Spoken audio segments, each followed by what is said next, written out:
The curse of the Pharaohs? Despite the willingness of some people to believe in it, there is no curse of Tutankhamun, writes Sahih Hawass. Why do so many people believe in the curse of the Pharaohs? Why do they want to believe that the ancient Egyptians would wish to reach out over thousands of years and do us harm? The curse of the Pharaohs became famous all over the world after the discovery of the tomb of Tutankhamun in 1922. This was a remarkable find, one of the few royal tombs from ancient Egypt which had not been stripped of its treasures long ago. No one had believed that the British Egyptologist Howard Carter and his wealthy sponsor Lord Carnarvon would find the tomb, but after years of disappointment they struck gold. In late February 1923, Carnarvon was bitten by a mosquito. The next day, he cut open the bite shaving and developed a severe infection. Then he contracted pneumonia. He died on April 5, 1923, only 5 months after the discovery of the tomb. The death of Carnarvon triggered a spate of stories about the curse of the Pharaohs, many of them by disgruntled journalists who were tired of constantly being scooped by the London Times newspaper, and the legend of the curse grew. Many other stories of mysterious events supposedly related to the curse appeared and spread.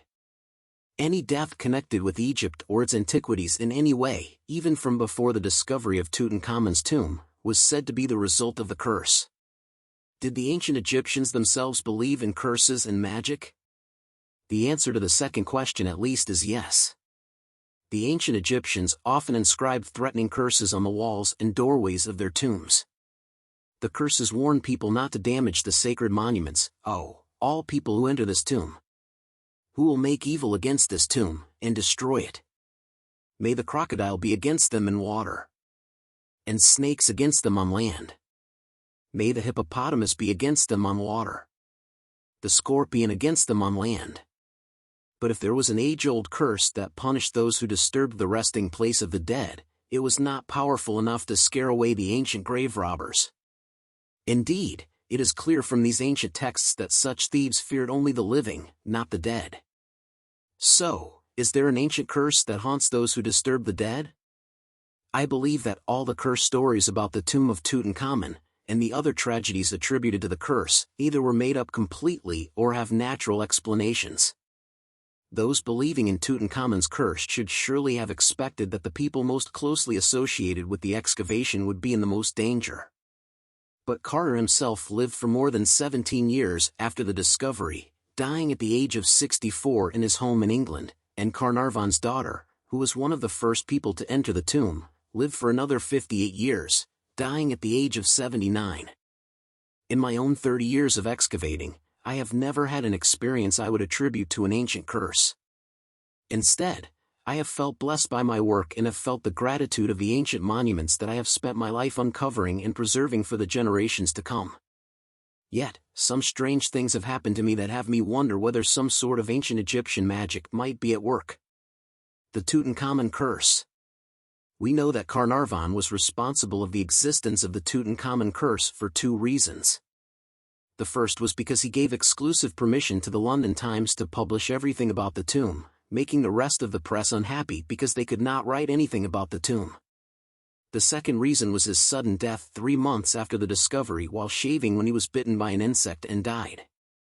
His death opened the door to many false stories, such as that he had been bitten by a cobra, or that when he had stayed at the Shepherd Hotel in Cairo, the lights had gone on and off. However, the electricity system in Cairo was bad at the time. Carnarvon's dog died at the same time as its master, it was claimed. But the dog was in Carnarvon's castle in England, and at that time it was impossible to know it was dead because communications were bad. There was also a famous book written by a German reporter called The Curse of the Pharaohs, on which the author wrote that I met Gamal Merez, director of antiquities in Cairo. I asked him, "Dr. Merez, do you believe in the curse of the Pharaohs?" He said, "No, I have discovered many tombs, temples and mummies, and nothing has happened to me." Yet, the next day Merez died. If anyone reads this excerpt, he might believe in the curse, but I have to explain the truth. Firstly, Merez was a specialist in Islamic monuments, and he never excavated tombs or mummies. Secondly, he was always nervous and once fainted in his office. His death was not unexpected. When I decided to do a CT scan of the mummy of Tutankhamun, I found that all the media people wanted to record this moment. So, I decided to go without telling anyone I was doing it. I left Cairo at 5 a.m. and went to my hotel in Luxor. I stayed until the evening, and then Mansour Borak and Mustafa Waziri, in charge of antiquities in Luxor at the time, came to pick me up to go to the Valley of the Kings by car. After a few minutes of driving, the driver stopped suddenly, for in front of him was a young boy. Mansour laughed and said this was the beginning of the curse of Tutankhamun. We were on our way to the valley once more when my sister called me to say that her husband had died. When we arrived in the valley, I received a phone call from Yasser, the secretary of former Minister of Culture Farouk Hosni, to tell me that Hosni had had a heart attack and was in the Dar al-Fawad hospital. I was met by a team from a Japanese TV company that was there to shoot the experiment. Suddenly, a big storm took over the valley with heavy rain and thunder. The Japanese team ran, shouting the curse, the curse, the curse of Tutankhamun. I began to think there was something to be said for the curse of Tutankhamun, but when we opened the lid of the sarcophagus inside the tomb of Tutankhamun and saw the third wooden coffin, we were still able to see the boy king face to face. We moved the mummy from the tomb and put it inside the CT machine. Hani Abdulrahman began to operate the machine, but it didn't work. I could not believe it, and I sat down to think more about the curse of Tutankhamun. But in the end, there is no such curse of Tutankhamun. In my opinion, these are just stories that happen to coincide.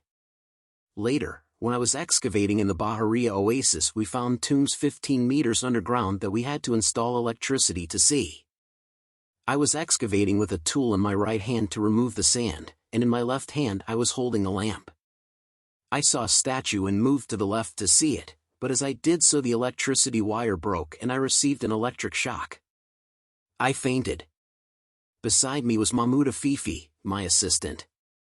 I had earlier told him that if I died, everyone would believe in the curse. I can explain the truth about the curse. If we find a tomb that has been sealed for thousands of years, and inside there is a mummy, this mummy could exude bacteria and chemicals.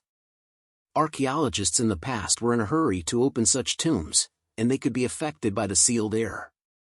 What I do now when I discover a tomb is to open it up for a few hours to relieve it of its toxic air and permit fresh air to enter. Then we enter to excavate. There is no curse of Tutankhamun. Asterisk, a version of this article appears in print in the December 12, 2019 edition of Al-Aram Weekly.